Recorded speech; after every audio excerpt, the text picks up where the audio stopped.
when I first started rapping, it was like, I don't know, I had to be real young. I don't even remember how old I was, but it was a long time ago, man. But I always used to have dreams of being an NBA player or something. I used to think I was gonna go to the NBA. You know what I'm saying? But I always used to just rap as a hobby. Not really just I didn't really think I was gonna have a career doing that. You know what I'm saying? I think when I kind of got in the game was around like 1998. Out in Texas, the chopped and screwed mixtapes was like real big. I started just getting on them mixtapes. That was the Swisher House mixtapes, and started just a buzz started building, but it didn't really just completely click in that, man, hold up, this might be like a little lick, until probably like 2 years after Swisher House, when it just started getting real big. Everywhere we was going, we was just like the biggest thing in that area.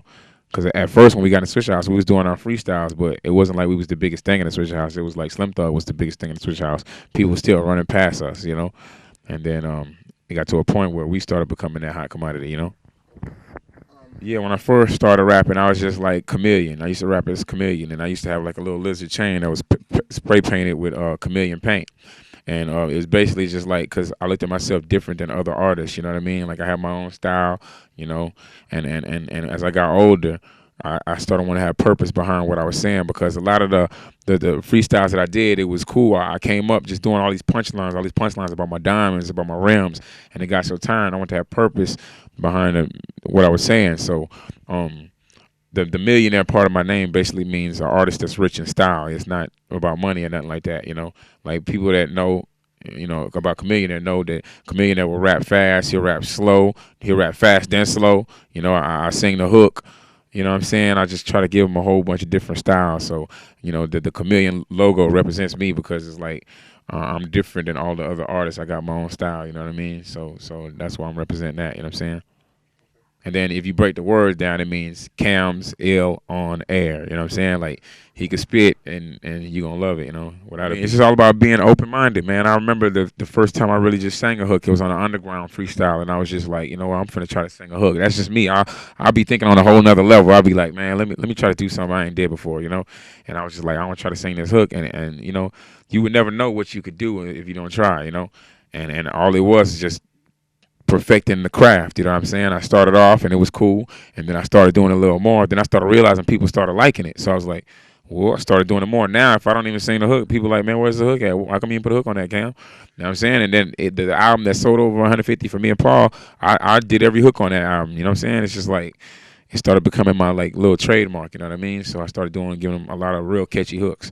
And when I went to record my album with Scott Storch, when he listened to all my mixtapes, he was like, man, you just got some of the catchiest melodies I ever heard. You know what I'm saying? That's what he was just telling me. So, I mean, I just stuck with it. You know what I'm saying? I kind of like taught myself how to do it. Like, when we came in the Swisher House, it was like me and him was just we was like the outcast of Swisher House. Swisher House already had a foundation. They had Slim Thug. They had like 12, 13 other people, you know what I'm saying? They already was set. They already was making noise in the city, and we came in like the outcast. So since we was already outcast, we kind of just hung together, you know what I'm saying?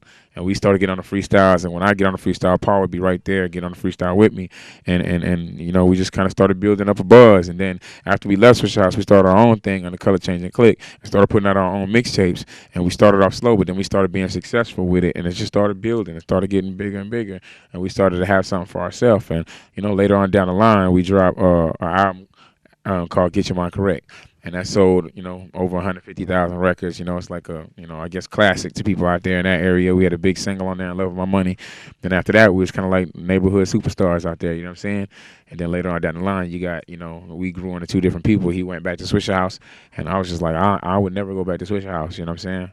Like, I just started my own thing, Chamillionaire, and then I got to deal with Universal. Because even before that, we was kind of like already just like, it was getting to that point, man. There was a lot of divide and conquer. People saying stuff to me, people saying stuff to him, and then you got two people that's kind of just ain't messing with each other like that.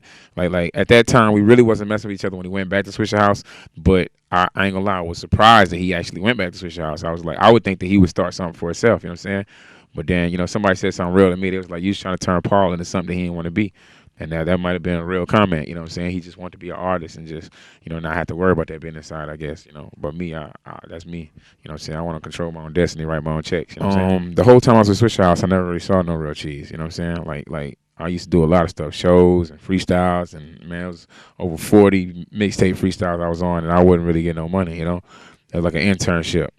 And then I just started seeing money like for real until I branched off and started doing my own thing. After that, that's when the money started coming in. You know, I started seeing a little bit of money, and it just started growing and growing. The more I started learning, then after that, it was a wrap. You know what I'm saying? I mean, I was under Swisher House, and like I ain't really just make no money over there, but I do appreciate being with that system and going through all that because I learned a lot. Like being over there, I got to sit in a corner and just watch everything going on and learn the game, learn the retails, learn the hustle, and learn how to move the mixtapes, learn how to do all that.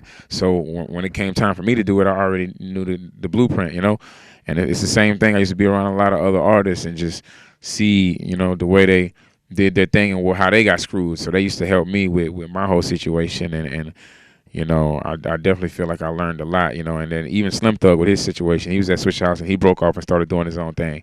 And I got to see what happened and him turn nothing into something. I was just watching all that happen in so many different directions. You had Jay Prince out there doing a lot of stuff with Rap a Lot.